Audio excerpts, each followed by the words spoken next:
দেশে এখন বিনিয়োগ স্থবির, তবে সুষ্ঠু নির্বাচনের মাধ্যমে বিনিয়োগের পরিবেশ ফিরিয়ে আনা সম্ভব মন্তব্য সেন্টার ফর পলিসি ডায়ালগ সিপিডির সম্মানীয় ফেলো অধ্যাপক মুস্তাফিজুর রহমানের। এদিকে ফেব্রুয়ারিতে নির্বাচিত সরকার এলে এলডিসি নিয়ে সঠিক কর্মপরিকল্পনা করা সম্ভব হবে বলে মনে করছেন debate for democracy chairman Hasan Ahmed Chowdhury Kiron. বিস্তারিত সাইমুম জান্নাত প্রভা রিপোর্টে।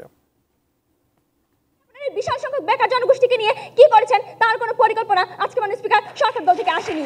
এফডিসিতে ডিবেট ফর ডেমোক্রেসির আয়োজনে শনিবার এক ছায়া সংসদ বিতর্ক প্রতিযোগিতা অনুষ্ঠিত হয়। এলডিসি গ্রাজুয়েশনের চ্যালেঞ্জ মোকাবেলায় বাংলাদেশের সক্ষমতা নিয়ে এই ছায়া সংসদে প্রধান অতিথি ছিলেন সিপিডির সম্মানীয় ফেলো অধ্যাপক মুস্তাফিজুর রহমান। এলডিসি থেকে বাংলাদেশের উত্তরণ টেকসই হবে কিনা সে বিষয়ে সংশয় প্রকাশ করেন তিনি। অনেক সক্ষমতারই আমাদের দরকার আছে। আমাদের বাজার সুবিধা নির্ভর প্রতিযোগিতা সক্ষমতা থেকে আমাদেরকে দক্ষতা এবং উৎপাদনশীলতা নির্ভর প্রতিযোগিতা সক্ষমতায় উত্তরণ করতে হবে। এই টাস্ক কিন্তু আমাদের 2026-এ উত্তরণ হলেও করতে হবে, 2029-এ উত্তরণ করলেও করতে হবে। এটা ওয়ান ওয়ে টিকেট। এখন যারা আর কি যাবে এলডিসি উত্তরণের জন্য যাচ্ছে, তাদের যদি কোনো কারণে অবস্থা খারাপ হয় তারা কিন্তু আবার থিওরিটিক্যালি ফেরত আসতে পারে এলডিসি গ্রুপে। বাংলাদেশের কিন্তু ওই সুযোগ নাই।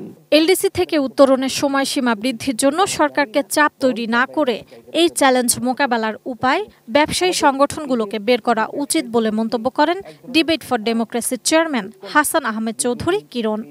এলডিসি গ্র্যাজুয়েশনের যে চ্যালেঞ্জ নিয়ে আমরা কথা বলছি, সেই চ্যালেঞ্জ মোকাবেলা করবার জন্য একটা যে আমরা সঠিক নির্বাচনের মাধ্যমে যদি গণতান্ত্রিক প্রক্রিয়ায় আমরা কাঙ্ক্ষিত সময়ের মধ্যে নির্বাচনটা দিতে পারি, সে নির্বাচন যদি হয় তাহলে আমরা আমাদের এই কর্মসংস্থান বৃদ্ধি, বিদেশি বিনিয়োগ বৃদ্ধির আদর্শায় বৃদ্ধি করে আমরা এলডিসি গ্র্যাজুয়েশনের যে কর্মপরিকল্পনা, সেই কর্মপরিকল্পনাকে আমরা এগিয়ে নিয়ে যেতে পারবো। বাংলাদেশের অর্থনীতি যখন একটা ক্রান্তিকাল চলছে, এই সময় এলডিসি গ্র্যাজুয়েশনের পিছানো বা না পিছানো নিয়ে সরকার কিন্তু একটা ভীষণ বেকায়দায় রয়েছে।